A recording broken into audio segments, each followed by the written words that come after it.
May I welcome all who are watching us online, His Excellency, the President of Ukraine, Mr. Volodymyr Zelenskyy, who will address us via video link. We all know how busy your schedule is day after day, and we all admire your courage and determination in these days and months when your country is under brutal and illegal attack by the Russian military. Since the 24th of February, Russia also crossed our red lines, the red lines of this organization, which was founded to protect and promote peace in the whole of Europe on the basis of the respect for the rule of law, human rights and democracy. Mr. President, we here in the hemicycle are more than ready to listen to your wisdom and your advice to our members and our member states. Mr. President, without further delay, I give you the floor. And thank you very much for being here with us.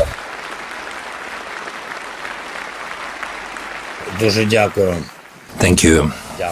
Thank you so much for your support and for such kind, profound words that I understand very well, which are so important.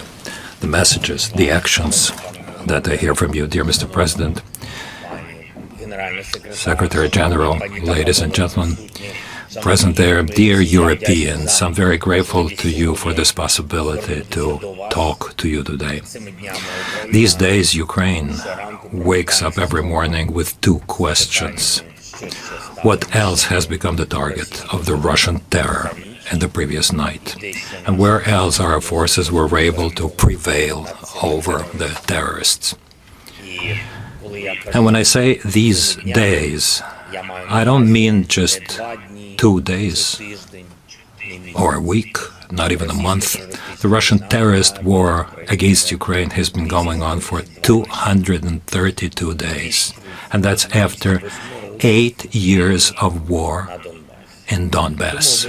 I think you are well informed about what Ukrainians have to live through these days, because in the European media there is no shortage of information about specific manifestations of the Russian terror and about the course of this war.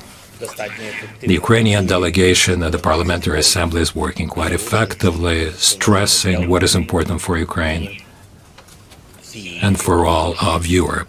So I won't take your time to tell you about the new targets of the Russian terrorists and the events at the front line. I want to focus on something else, on how and when we will be able to put an end to these days, when the war will end, when peace will come, when our territorial integrity, peace and quiet will come back to the Ukrainian land. I remember when I became president of Ukraine in 2019, our country had quite difficult relations with the Council of Europe, because then the Russian delegation had come to the Parliamentary Assembly. In fact, there was an attempt to forget everything that Russia had done against Ukraine and European values starting with 2014. Forget it by covering it with the ideas that allegedly one had to keep up the dialogue with Russia on all possible levels. Then the word dialogue camouflaged the desire to just ignore the reality. And even worse, that word camouflaged the desire of some actors to get a part of the corrupt money flow from Russia to Europe that had already caused many troubles in the European politics. This year there is nothing like that any longer, and I'm really grateful to you for that, really grateful.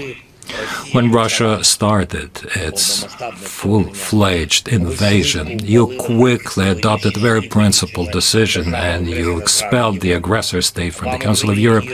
You adopted a number of resolutions that condemn the Russian terror and the crimes of that country against international law. The principal approach is what we can see on all the other levels of the European institutions. But what does it all mean in essence? It shows that finally a real dialogue has started, a fair dialogue, the dialogue we need so much.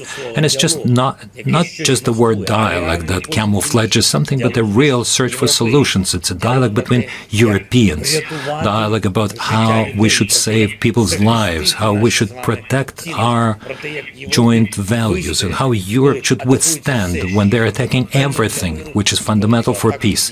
And when this attack is carried out not by a marginal political group, which we had seen in Europe before, but when the attack is carried out by geographically the largest country of the world, the country that for decades had prepared itself for the war and it turned it into its ideology, the destruction of human rights. And now we see some historically important results of this dialogue in Europe between the Europeans. We see the actions that have made Europe unprecedentedly stronger. Never yet in the history united Europe was so strong as it is today, so focused on everything that is needed to not allow the Russian terrorists destroy our lives. This is the power of dialogue. Together, we are isolating Russia. Together, we're punishing it for the terror and making it feel the price of the war it has unleashed. Thanks to our dialogue, we have very important programs of support for Ukraine, defense programs, financial support, the programs to support Ukrainians, the ones who had to flee their homeland to save themselves from hostilities. Thanks to this dialogue, a lot has been done to protect Europe from the Russian energy weapons. What had been called for decades had become a priority for the national governments, for the European institutions. And we have to continue this kind of dialogue, the dialogue between us, the dialogue with our partners all over the world. And I will ask you on all the levels in politics and media, as you talk to your voters, to promote the idea of delivering to Ukraine a proper number of modern air defense and anti-missile systems. This year, we already have to defend, to protect our skies from Russian terror. If this is done, this will be a fundamental step to bring the war to an end in the nearest future. We have to continue this dialogue to cut down further Russia's possibilities to finance this war. In particular, it is crucial to take away the profits from oil and gas exports from the aggressor state. Russia should see zeroed accounts to think about the benefits of peace. This is what the sense of the sanction packages of the EU should be. We have to continue this dialogue to finally find a way to force Russia to comply with the requirements of the IAEA and of all the humanity. In other words, to demilitarize Zaporizhzhia nuclear power plant.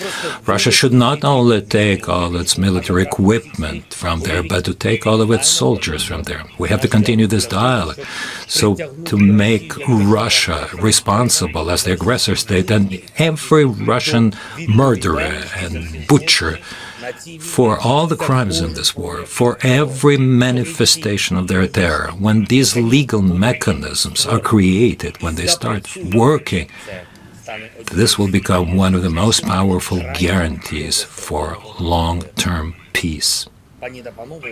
Ladies and gentlemen, dear Europeans, this year we have seen that Russia is rejecting any real dialogue with us. Russia only wants to speak with the language of terror. And this is a fact. This fact should be recognized at every level, politically, legally, and at the front line in Ukraine by supporting our defense capabilities. And I want to thank you because PACE can become the first international organization that will recognize Russia as the terrorist state. But we have seen the power of a real dialogue between us, the dialogue about how terror can be stopped. As a result, Europe is much stronger now, as anyone could have thought, and potentially our possibility to protect freedom, rule of law, human rights, and social justice is even stronger. than we can think about it today. Europe can play a historic role in creating a special tribunal for Russia's aggression against Ukraine. Let's do it. It will be the best way to protect the principles of international law.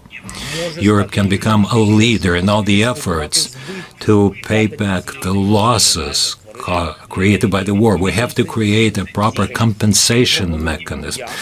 And we have some ideas about how to create it. A draft like that, a project has already been prepared by Ukraine, and I will ask you to support it in Europe and on the level of the UN General Assembly, especially because it is in Europe when the lion's share of the Russian assets are concentrated, of the state as such, of the corrupt businesses that are related to the aggressor state. The Russian assets should go into compensation of all the losses caused by the war. Now, if we really think about it, each of you would know very well what are the elements of this peace formula.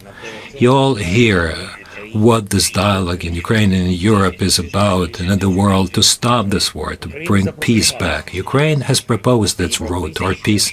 It's a European road. It's a road of dialogue and of principled decisions, a dialogue, a way of implementing the decisions to protect Ukraine, humanity, to keep increasing the price for the aggressor, for the war. The road of making all those who are responsible for the war to respond for it. This is the road toward victory. It's much shorter than it may seem, but only on condition that the dialogue for it is fair between all of us who really cherish freedom, and that the word dialogue does not cover the wish to ignore the war. I want to thank you for your attention. Thank you for your great support. Long live Europe.